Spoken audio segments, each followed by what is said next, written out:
दोस्तों, desert road education के online platform पर आपका स्वागत है। देखिए, अपन राजस्थान की कला और संस्कृति में एक मुख्य टॉपिक राजस्थान के मेले और त्योहारों की सीरीज पढ़ रहे हैं। उसमें अपन हिंदू धर्म के त्यौहार कंप्लीट कर चुके हैं। ठीक है, हिंदू धर्म के मेले और त्यौहार कंप्लीट कर चुके हैं पिछली क्लास तक। आज से अपन जो अन्य और धर्म है उनकी बात करते हैं, जिनकी जो मुख्य तथ्य एग्जाम की दृष्टि से इंपॉर्टेंट है। सबसे पहले आज अपन बात करेंगे जैन धर्म के त्योहारों की। ठीक है,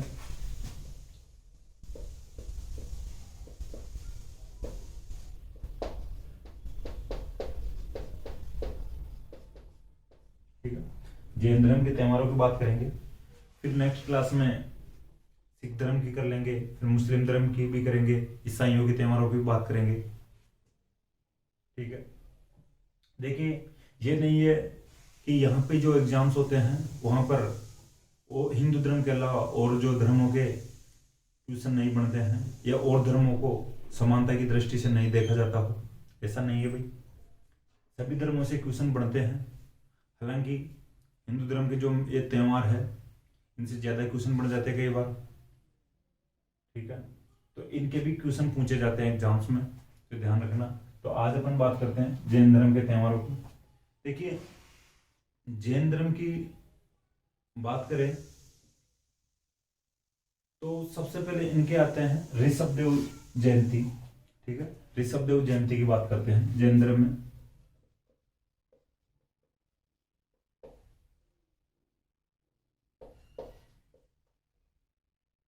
ऋषभ देव जी को आदिनाथ भी कहते हैं। ऋषभ देव जयंती या आदिनाथ जयंती आती है। देखिए, जैन धर्म के जो पहले तीर्थंकर हुए हैं ऋषभ देव जी हुए थे। ठीक है, जैन धर्म के पहले तीर्थंकर ऋषभ देव जी हुए थे, ये थोड़ा ध्यान रखना। देखिए, जो पहला होता है इसको आदि भी कहते हैं। पहले तीर्थंकर हुए ऋषभ देव जी हुए, तो पहला होने के कारण इनको आदि भी कहा जाने लगा, तो आदिनाथ। ठीक है, तो आदिनाथ इसलिए नाम पड़ा इनका ऋषभ देव जी का, आदिनाथ। ठीक है, पहले तीर्थंकर हुए थे जैन धर्म के। देखिए, जो ये जयंती मनाई जाती है ये चैत्र कृष्ण नवमी को मनाई जाती है। ठीक है, चैत्र माह के कृष्ण पक्ष की नवमी को, ध्यान रखना, चैत्र कृष्ण नवमी, ये तिथि याद रखना। ऋषभ देव जयंती आदिनाथ जयंती किस तिथि को मनाई जाती है, तो चैत्र कृष्ण नवमी को मनाई जाती है। देखिए, इसका एक मेला लगता है। ठीक है, इस तिथि को एक मेला लगता है। उदयपुर में एक स्थान है धुलेव नामक स्थान।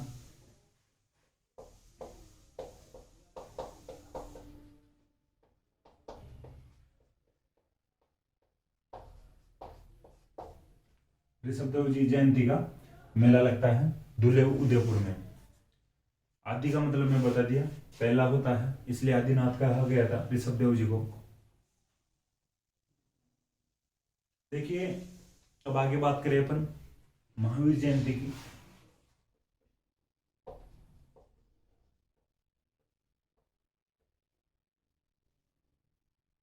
ठीक है, महावीर जयंती की बात करते हैं। देखिए, थोड़ा अगर आप याद रख सकते हो या इस प्रकार से याद रखा करो, जैसे अपन हिंदू धर्म के जो त्योहार पढ़े थे, तो इसके आसपास और क्या था या कौन सा त्योहार था या कौन सी तिथि थी।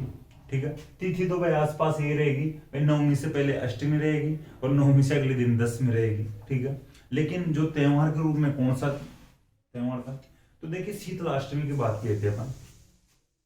इससे पहले वाले दिन शीतलाष्टमी, चैत्र कृष्ण नवमी से पहले चैत्र कृष्ण अष्टमी को शीतलाष्टमी मनाई जाती है हिंदू धर्म के त्योहारों में, अगर देखा जाए तो इस प्रकार से आप ध्यान रख लेना।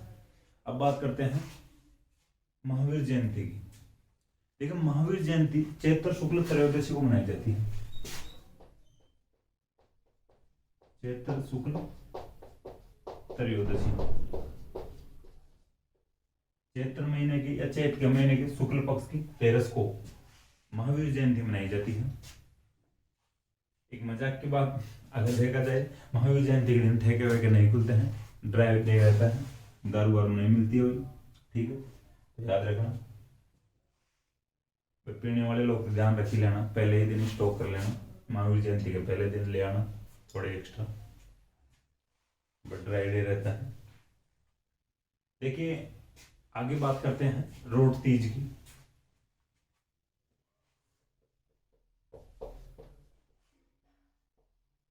ठीक है, रोड तीज मनाई जाती है जैनों में। देखिए ये भाद्रपद में मनाई जाती है, भाद्रपद शुक्ल तृतीया को। ठीक है, भाद्रपद शुक्ल तृतीया को मनाई जाती है, शुक्ल पक्ष में मनाई जाती है, भादवे के महीने में। मोटी रोटियां बनाई जाती हैं, अलग अलग जो अन्न होता है उनकी रोटी बनाई जाती है, मोटी रोटी सेक के खाई जाती है जैनों के द्वारा भाद्रपद शुक्ल तृतीया।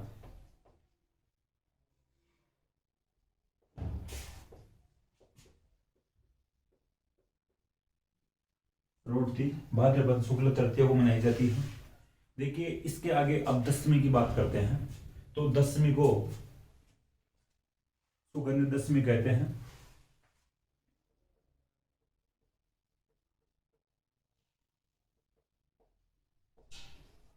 ठीक है, ये सुगंध दशमी को धूप दशमी भी कहते हैं। ये भाद्रपद शुक्ल दशमी को मनाई जाती है।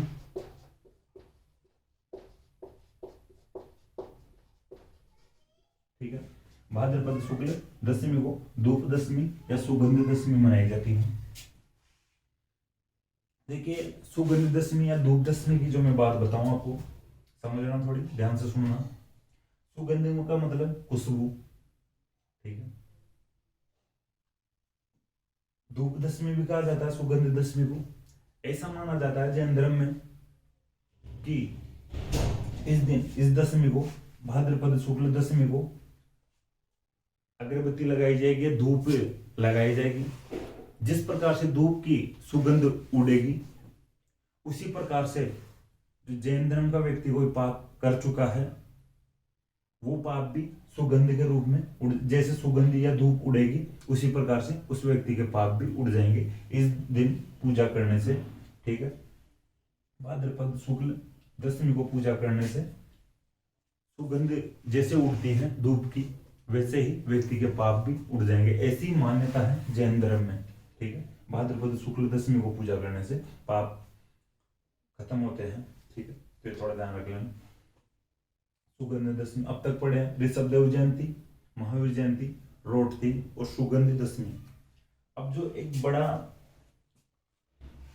पर्व है या बड़ा फैक्ट है, तो उसकी बात करते हैं। तो इनको मिटा के मैं आपको सही समझाने की कोशिश करूंगा। देखिए इसके अगर रिवीजन की बात करें, ऋषभ देव जयंती, आदिनाथ जयंती चैत्र कृष्ण नवमी को मनाई जाती है, मेला उदयपुर में लगता है। महावीर जयंती चैत्र शुक्ल त्रयोदशी या चैत्र शुक्ल 13 को मनाई जाती है। रोड तीज भाद्रपद शुक्ल तृतीया को मनाई जाती है, मोटी रोटियां बनाई जाती है मोटे अनाज की। सुगंध दशमी या धूप दशमी भाद्रपद शुक्ल दशमी को मनाई जाती है।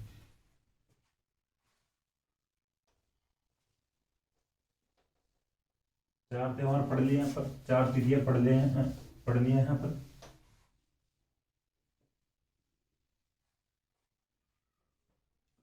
अब देखिए 10 लक्षण पर्व।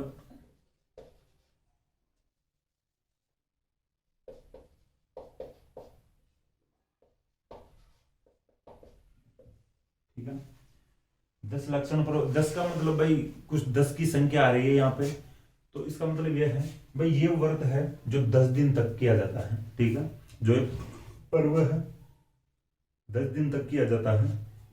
देखिए ये जो जैन धर्म में एक वर्ष में 3 बार किया जाता है। ठीक है, 10 लक्षण पर्व है, एक वर्ष में 3 बार आता है, 3 माह होंगे। ठीक है, एक वर्ष के 3 महीनों में आएगा। ठीक है, चैत्र भाद्रपद और माघ के महीने में आता है 10 लक्षण पर्व, चैत्र भाद्रपद और माघ।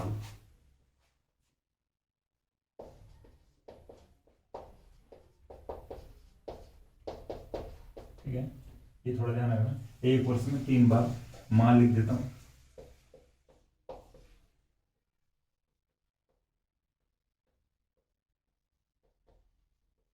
ठीक है, चैत्र भाद्रपद और माघ के 10-10 दिनों के लिए आएगा ये। ठीक है, 10 लक्षण पर्व एक वर्ष में 3 बार आता है। देखिए, तीनों महीनों में आता है एक एक बार, 10-10 दिन का रहता है ये। ठीक है, देखिए ये शुक्ल पंचमी से चतुर्दशी तक आता है, इन तीनों माह की। शुक्ल पंचमी से 14 तक, ठीक है, 10 दिन हो गए।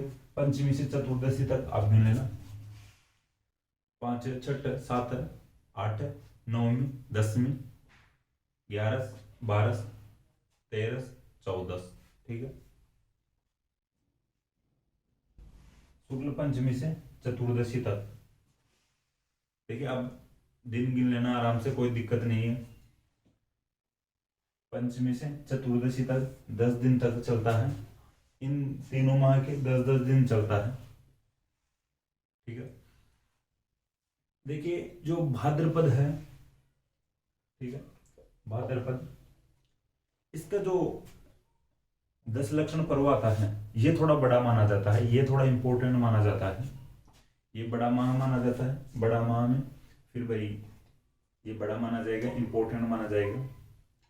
तो भाद्रपद का जो 10 लक्षण पर्व होता है इसको पर्युषण पर्व कहा जाता है।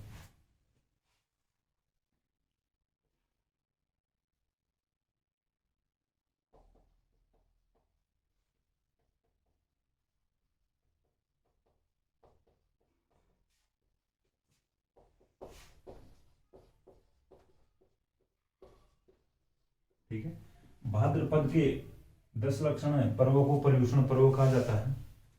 देखिए मैं थोड़ा सा और साइड में जाके बात समझाने की कोशिश करूंगा। जो जैनों के महावीर स्वामी हुए हैं, उन्होंने 2 प्रकार के व्रत दिए हैं, 2 प्रकार के सिद्धांत दिए हैं, अणुव्रत और महाव्रत।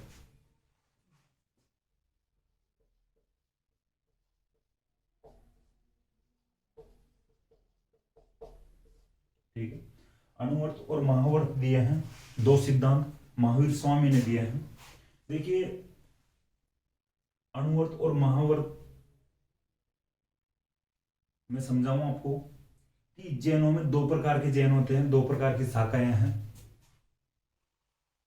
दिगंबर जैन और श्वेतांबर जैन। ठीक है, मैं आगे और समझाऊंगा, एक बार पर्युषण पर्व समझाऊंगा तब, यानी लिख के समझा दूंगा। अभी मैं ये अणुव्रत और महाव्रत को समझाने की कोशिश कर रहा हूं। जैन 2 प्रकार के होते हैं, दिगंबर जैन और श्वेतांबर जैन। ठीक है, देखिए जैन इस प्रकार से बटे हुए हैं कि साधु सन्यासी हो गए एक तो, और एक गृहस्थ जीवन जीने वाले हो गए हैं। तो देखिए हर कोई व्यक्ति साधु सन्यासी भी नहीं बन सकता है, और हर कोई व्यक्ति भाई हर धर्म में भाई गृहस्थ जीवन में भी नहीं रहता है। कुछ लोग साधु सन्यासियों के रूप में रहते हैं, हर किसी धर्म की बात मान लोगे, कुछ लोग साधु सन्यासियों के रूप में रहते हैं और कुछ लोग गृहस्थों के रूप में जीवन व्यतीत करते हैं या गृहस्थों के रूप में जीवन जीते हैं। तो देखिए महावीर स्वामी 2 सिद्धांत देते हैं, अणुव्रत सिद्धांत और महाव्रत का सिद्धांत। देखिए अणुव्रत का जो व्रत करेंगे वो गृहस्थ जीवन वाले करेंगे।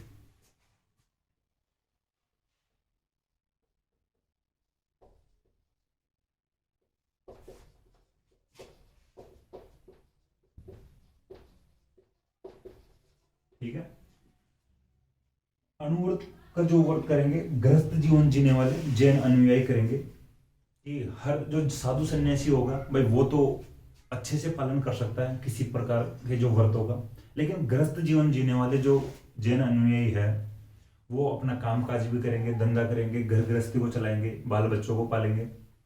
ठीक है, और समाज के और भी जो कार्यों में या कामों में ध्यान देंगे।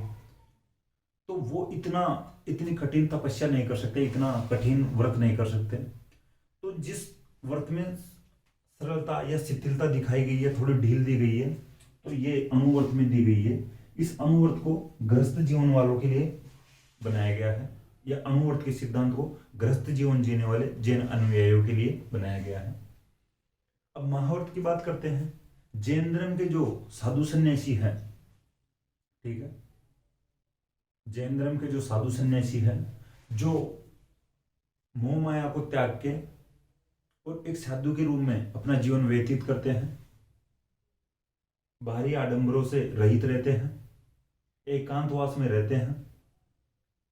वो किसी भी प्रकार के जो व्रत को अच्छे से या उसकी जो उसके नियम है कठोरता से पालन कर लेते हैं, उन अनुयायियों के लिए महाव्रत का सिद्धांत दिया गया है। तो आप लिख लेना, साधु सन्यासियों के लिए है ये।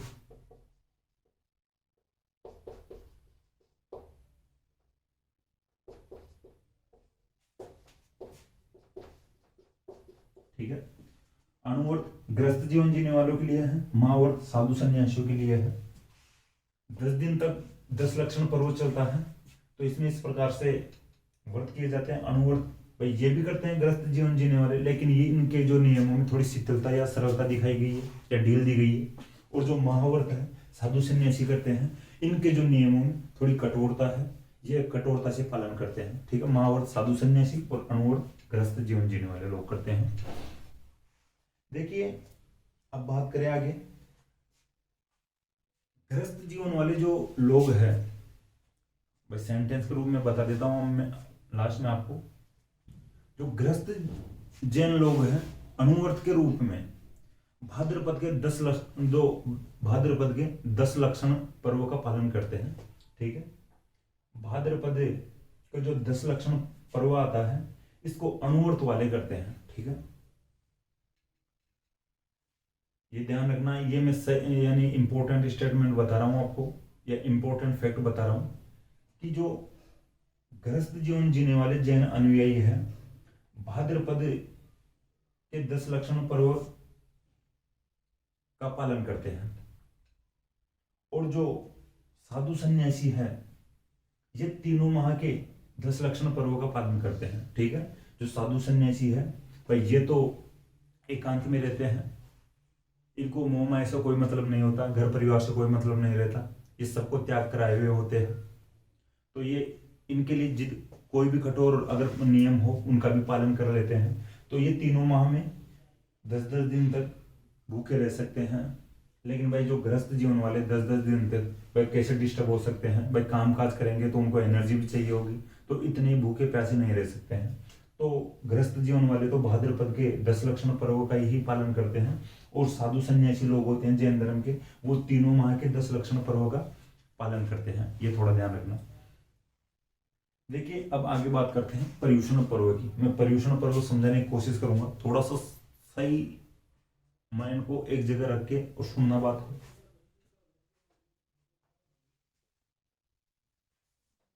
भाद्रपद का 10 लक्षण पर्युषण पर्व होता है, इसकी मैं वापस बात करता हूं।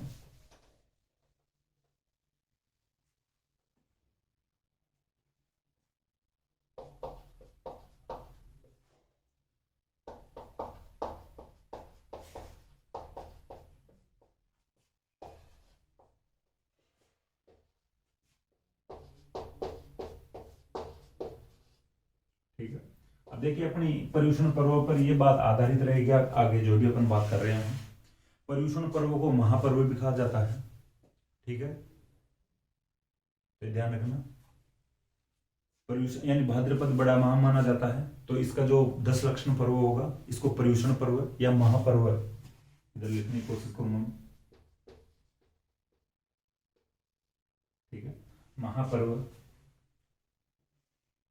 यहां पे सही रहेगा।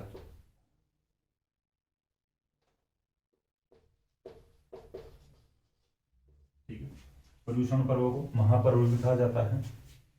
देखिए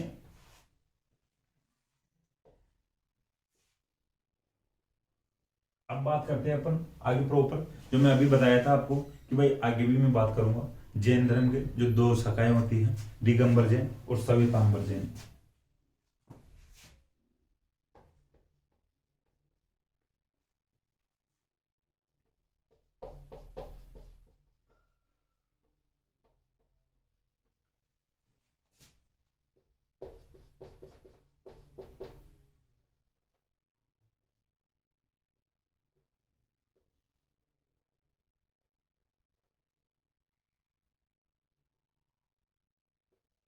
ठीक है, जैन 2 प्रकार के होते हैं, दिगंबर जैन और श्वेतांबर जैन। दो शाखाएं होती है, दिगंबर जैन और श्वेतांबर जैन। पहले दिगंबर जैन ही थी, एक ही शाखा थी, लेकिन फिर इससे निकलकर श्वेतांबर जैन एक और शाखा बन गई है। ठीक है, पहले एक ही शाखा थी दिगंबर जैन, लेकिन इसी से निकल के श्वेतांबर जैनों की एक शाखा और बन गई है। ठीक है, तो ये थोड़ा ध्यान रखना। देखिए अब पर्युषण पर्व में समझाता हूं आपको। देखिए पर्युषण पर्व होता है, इसको महापर्व कहते हैं। और भाद्रपद का 10 लक्षण पर्व, जो भाद्रपद का 10 लक्षण पर्व होता है, इसे पर्युषण पर्व कहते हैं। पर्युषण पर्व को महापर्व भी कहते हैं। पहले अपन दिगंबर जैनों की बात कर लेते हैं। देखिए भाद्रपद शुक्ल पंचमी से चतुर्दशी तक इनका पर्युषण पर्व चलता है। भाद्रपद शुक्ल पंचमी से चतुर्दशी तक।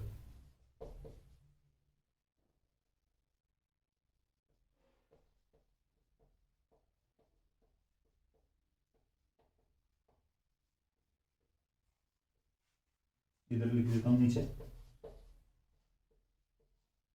ठीक है, भाद्रपद शुक्ल पंचमी से चतुर्दशी तक दिगंबर जैनों का पर्युषण पर्व चलता है। देखिए अब ये आपको वापस याद आना चाहिए। अभी मैं दिन गिनवाया था आपको, पंचमी से चतुर्दशी तक, ये 10 दिन हो गया। ठीक है, पर्युषण पर्व हो गया इनका दिगंबर जैनों का 10 दिन का, भाद्रपद शुक्ल पंचमी से चतुर्दशी तक। इस 10 दिन में ये क्या करते हैं, पूजा करेंगे, अपने भगवान की पूजा करेंगे। लेकिन इस 10 दिन में ये आत्मचिंतन करते हैं, पिछले दिनों का आत्मचिंतन करते हैं कि पिछले दिनों में अपन ने क्या गलती कर ली है, अब तक क्या गलती किए हैं। जो भी गलतियां किए हैं उनके लिए आत्मचिंतन करते हैं कि भाई यार अपने को वो गलती नहीं करनी चाहिए थी, वो गलती अपन किए थे, उसमें गलती अपनी थी, अपने को ऐसा नहीं करना चाहिए था। किसी व्यक्ति को अपन ने पीटा है या मारपीट किया है किसी के साथ, तो उसके साथ अपन ने ऐसा नहीं करना चाहिए, अपने को ऐसा नहीं करना चाहिए था, और उसमें गलती अपनी थी।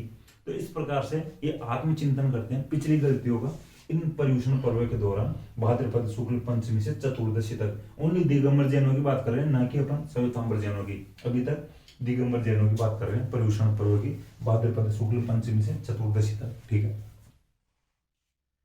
इस दौरान ये आत्मचिंतन करते हैं।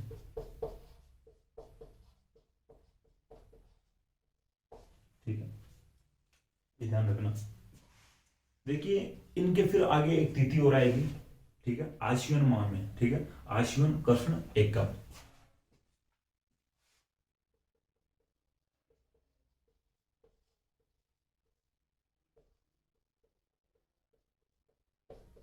देखिए जो आश्विन कृष्ण एकम आती है, इसको ये जो दिगंबर जैन है पड़वा ढोक बोलते हैं, पड़वा ढोक।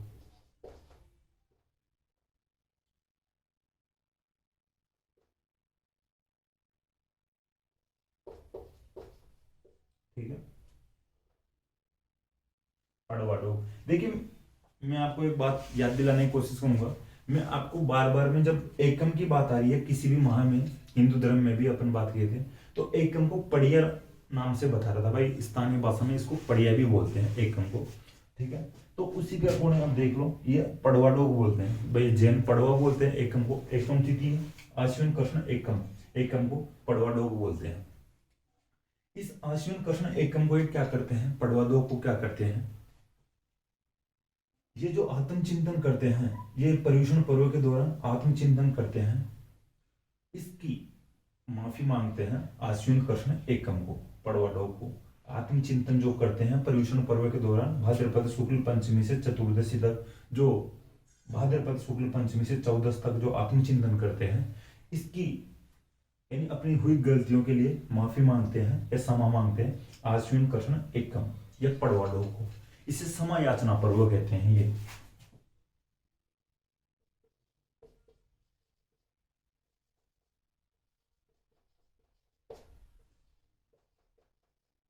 ठीक है, समायाचना पर्व कहते हैं। देखिए आपको दिख रहा होगा शायद यहाँ पे समायाचना पर्व, नहीं दिख रहा हो तो मैं बोल देता हूँ, आप लिख लेना।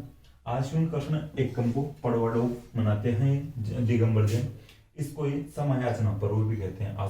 आश्विन कृष्ण एकम को या पड़वा डोग को समयाचना पर्व यानी पिछली जो गलतियां हुई है उनका आत्मचिंतन तो ये पर्युषण पर्व के दौरान कर लिए हैं, चतुर्दशी तक, ठीक है, 14 तक कर लिए हैं।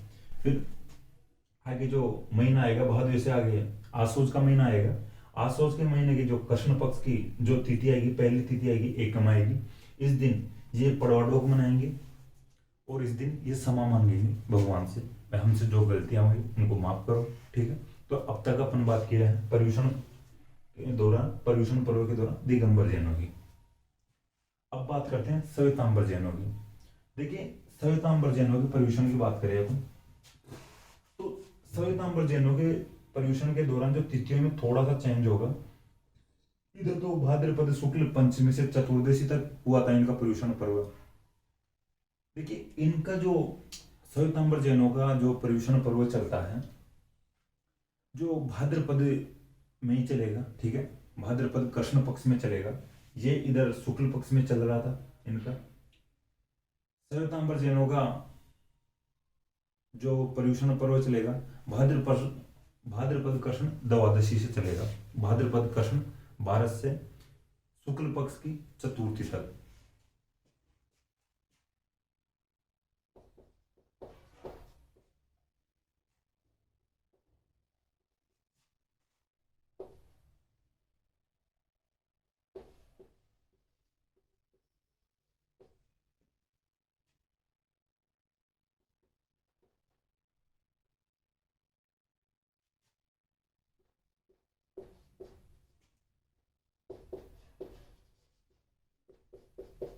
ठीक है, भाद्रपद कृष्ण द्वादशी याद रखना, भाद्रपद कृष्ण द्वादशी से भाद्रपद शुक्ल चतुर्थी, ठीक है, भाद्रपद कृष्ण द्वादशी से भाद्रपद शुक्ल चतुर्थी, यानी 12, 13, 14 और कृष्ण पक्ष होगा तो अमावस्या होगी, एकम यानी पड़िया, द्वितीय यानी दोज, तृतीया यानी तीज और चतुर्थी यानी चौथ। तो 8 दिन हो गए, तो इनका 8 दिन तक चलता है और इनका 10 दिन तक चलता है, ये थोड़ा ध्यान रखना। दिगंबर जैनों का भाद्रपद शुक्ल पंचमी से चतुर्दशी तक चलता है और श्वेतांबर जैनों का पर्युषण पर्व चलता है भाद्रपद कृष्ण द्वादशी से भाद्रपद शुक्ल चतुर्थी तक। देखिए ये भी इस दौरान आत्मचिंतन करते हैं, ठीक है, आत्मचिंतन करते हैं, वही प्रक्रिया है, लेकिन इनके बस तिथियों में थोड़ा सा परिवर्तन है। ये भी आत्मचिंतन करेंगे इनकी गलतियों का, ये भी आत्मचिंतन करेंगे इनकी गलतियों का, ठीक है। इसको थोड़ा मिटाऊंगा मैं पड़वाडोक को। देखिए अब ये भी अपनी माफी मांगेंगे, गलतियों की माफी मांगेंगे या समयाचना करेंगे। भाई आत्मचिंतन तो इस दौरान कर रहे हैं, 8 दिन में कर रहे हैं, लेकिन फिर माफी मांगने का भी 1 दिन होगा, ठीक है। इनके तो चतुर्दशी और एकम के बीच में 1 दिन था बीच में, ठीक है, 14 के बाद में यानी शुक्ल पक्ष की 14 के बाद में यानी पूर्णिमा आएगी, ठीक है, शुक्ल पक्ष में अंतिम तिथि पूर्णिमा आएगी, पूर्णिमा के अगले दिन जो एकम आएगी कृष्ण पक्ष की, तो इसको ये समा मांगते हैं, 1 दिन का गैप देते हैं, लेकिन ये गैप नहीं देते हैं श्वेतांबर जैन, ये चतुर्थी तक अपना आत्मचिंतन करते हैं और पंचमी को यानी भाद्रपद पंचमी को ये अपना समयाचना पर्व मनाते हैं, भाद्रपद शुक्ल पंचमी को।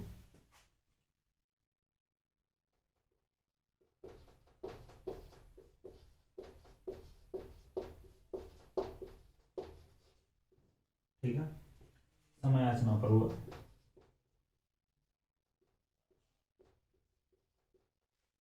ठीक, आपको दिखाई दे रहा होगा समयाचना पर्व भाद्रपद शुक्ल पंचमी को ये अपना समयाचना पर्व मनाते हैं श्वेतांबर जैन। देखिए ये इस समयाचना पर्व को संवत्सरी पर्व कहते हैं, ठीक है, ये पड़वडोक कहते हैं दिगंबर जैन, और ये संवत्सरी पर्व कहते हैं। देखिए मैं यहाँ पे लिखता हूँ, यहाँ पे आपको दिखाई नहीं देगा, समयाचना पर्व को श्वेतांबर जैन संवत्सरी पर्व कहते हैं, ठीक है। देखिए ये जो फैक्ट है ये यहाँ लिखने वाला फैक्ट था, लेकिन यहाँ पे आपको दिखाई नहीं देगा, इसलिए ऊपर लिख दिया हूँ। भाद्रपद शुक्ल पंचमी को समयाचना पर्व मनाते हैं सवितांबर जैन।